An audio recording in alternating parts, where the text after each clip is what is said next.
بسم الله الرحمن الرحیم. السلام علیکم ورحمت الله وبرکاته. ګران هیوادوالو، دا د قندهار ولایت د بولدک ولسوالۍ هغه سرداري ده چې د دوی شخصي زندانونه پکې دلته ډېرې خطرناکه زیرخانې دي چې د ټولو انساني حقوقو برخلاف د انسانیت جنازه پکې وتلې. دلته کلونه زندانیان بې سرنوشته پراته وو، مړي ژوندي یې ورک کړو. یو له همغه زندانیانو نه موږ سره ده، مرکه ورسره کوو. دغلته مخکې چې چک پاینټ ده، طالبان ناست دي او له هر تلونکي موټر نه پوښتنه کوي، بیا له خپل مسؤل کس سره رابطه کوي تر څو د شناخت نه وروسته هغوی مخکې پرېږدي. نو موږ هم ځو چې اجازه راکوي که نه. موږ سره اوسئ. ورحمت الله وبرکاته. مجاهدینو ستړي مه شئ. زه دلته دغه زیرخونې ګور یو بندي م راسره د مرکه ورسره کوي. اجازه راکوئ؟ قدرمن شي، الله مو عزتمن شي، قربان مو شمه. هغه موانع دي چې دلته تاسو ځئ، دا سیمټي بلاکونه یې لګولي دي. دلته به مخکې څو جایه موټرونه کتل کېدل او دا یې خاص د دې په خاطر لګولي چې استشهادي مجاهدین دننه په تلو کې ورته ستونزې ایجاد کړي. نو زه نه پوهېږم چې دغه سیمټي دیوالونه دوی د څه لپاره لګولي دي. دوی خپل ځان ساته که ملت یې ساته؟ که ملت ساتي نو د دغه سیمټي دیوالونو لګول په کومه معنا باندې؟ موږ چې راغللو په د تلاشۍ په ځای کې طالبانو وپېژندلو، موږ ته اجازه راکړه، چا سره رابطه ونه کړه، تاسو بلکل تللی شئ. ځکه مخکې هم زه 2-3 دفعې دلته راغلی یم، دلته مې له مسؤلینو سره، له طالبانو سره، له مجاهدینو سره کتلي دي. دلته منظم قطاعات دي د طالبانو، استشهادي کنډکونه دي، سراکې ده، د شپې ګزمې کوي. لله الحمد بولدک ټول امنیت دوی په خپله باندې ساتلی ده او هیڅ چاته کومه ستونزه نشته او ډاډ او اطمینان یې ورکړی ده.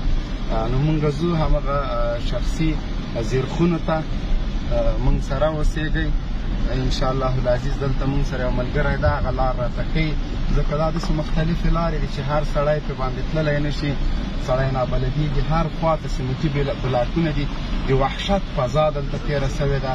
دلته دومره وحشت، دومره ظلم بربریت شوی، زرګونه جنازې له دغه جینه وتلي دي، مړي او ژوندي لا تر اوسه پورې ورک دي. دا هغه سرداري ده چې دلته لسګونه داسې زیرخونې دي چې د مځکې لاندې ویستل شوي. دلته بندیان د ټولو بشري قوانینو خلاف په دې ځای کې ساتل.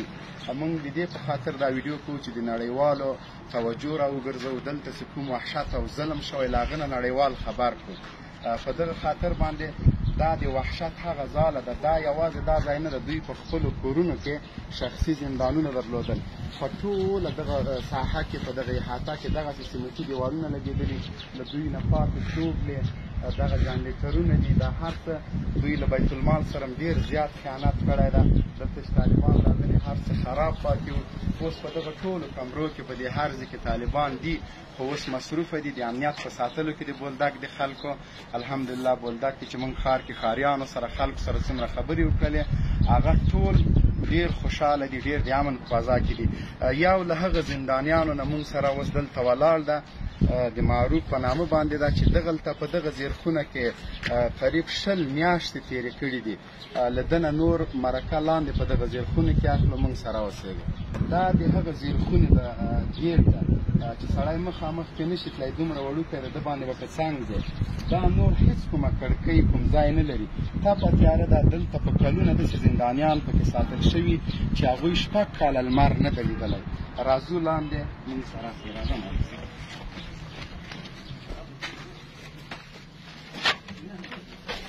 تیاره ده دا ګروپ که دې خوا رڼا سي نه ښکاري. راځه زه درته رڼا جوړوم. دلته دومره تیاره ده چې ګروپونه که هم لګی کار نه کوي. تاسو ته به دغه ساحه ښکاري.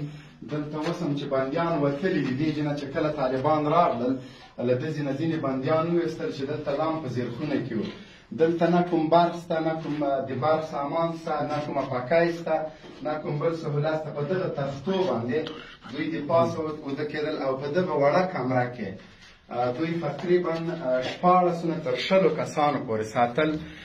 ډېر د افسوس خبره دا ده چې دا ځای تشناب هم نه لري، یو دسماتې ځای نه لري. دوی ته یو رقم وړې ژړې ډبې ورکړې وې، دوی به په هغه کې اودسماته کوه، یو د بل په مخ کې به یې کوه. ټول هر څه د انسانیت او د بشر د حقوقو خلاف کار ساتي. دا هغه ډبې دي چې دوی ته به یې ورکولې چې دوی پکې تشې او غټې میتیازې وکړي او بیا به دوی نه 2 ورځې 3 ورځې پاس وړل کېدل. نو دغه د دوی حالات دي. دا هغه ډبه ده چې یوه دانه یې اوس هم دلته موږ ته په لاس راغله. دکې به بندیانو ډکې او تشې میتیازې بیا د بید ماتې کول او 3-4 ورځې پاس به بیا دوی له دې جې نه ویستل، نورې ډبې به یې ورکړل یا به یې همدا خالي کولې. دلته د بدبویي انتها وه. موږ چې دلته طالبانو سره خبرې وکړلې هغوی ویلې چې موږ کله بندیان ویستل نو دلته انسان طاقت نشو کولی. دا هغه خونه ده چې تقریبا 6 یا 7 فوټه اوچتوالی لري. دلته تاسو دا شاوخوا دیوالونه ګورئ چې هیڅ کړکۍ په دې کې وجود نه لري اصلا. دلته پکۍ شتون نه لري. دلته ډېره نهایته زیاته انساسوزه ګرمي ده په بولدک ولسوالۍ کې. دا کړکۍ مخامخ چې تاسو ګورئ دا بنده ده، لا خوا نه یې ورته خاورې اچولي. دلته هغه زنداني سره چې موږ کومه مرکه لرو هغه دا زندان سوری کړی و. له دغه زندان نه 2 کسه په تیښتې بریالي شوي وو. هغه به هم تاسو ته خپله قصه وکړي انشاءالله. دا یو هغه د سزا ورکولو یو نمونه شاید د انسان په شکل جوړ شوی ده. که تاسو ته په ویډیو کې ښکاري په دې د پاسه به بندیان تړل، دلته به لاسونه تړه، سر به دلته تړه، پښې به په دغه ځای باندې تړلې. دا وګورئ، دا دوی ته نړیوالو هغه چا ورکړي دي چې د بشریت او د حقوقو خبره کوي، د انسانیت خبره کوي. دا هغوی ورکړي ځکه دا شیونه ډېر پرمختللي دي. دا د ګاونډیو هېوادونو کې هم نه پیدا کېږي. دا امریکایي شی ده، دا یې ورکړی ده. په ده کې به یې بندیان بندول او بیا به یې په دغه پایپونو باندې دغه پایپ دا وګوره په دې باندې به یې وهل د بندیانو د سزا او د اقرار په خاطر باندې. او دغه بندي چې تاسو ته مخامخ ولاړ دی ده په دغه میخ باندې دا به یې په تخته باندې ودرو چپلکه دې وباسه. په دې د پاسه په دغه ځای کې ورته میخونه وهلي اوس هم خاپونه شته. دا به یې په تخته هغه که نوکان یې په ژوندینې ته نه ویستلي دي.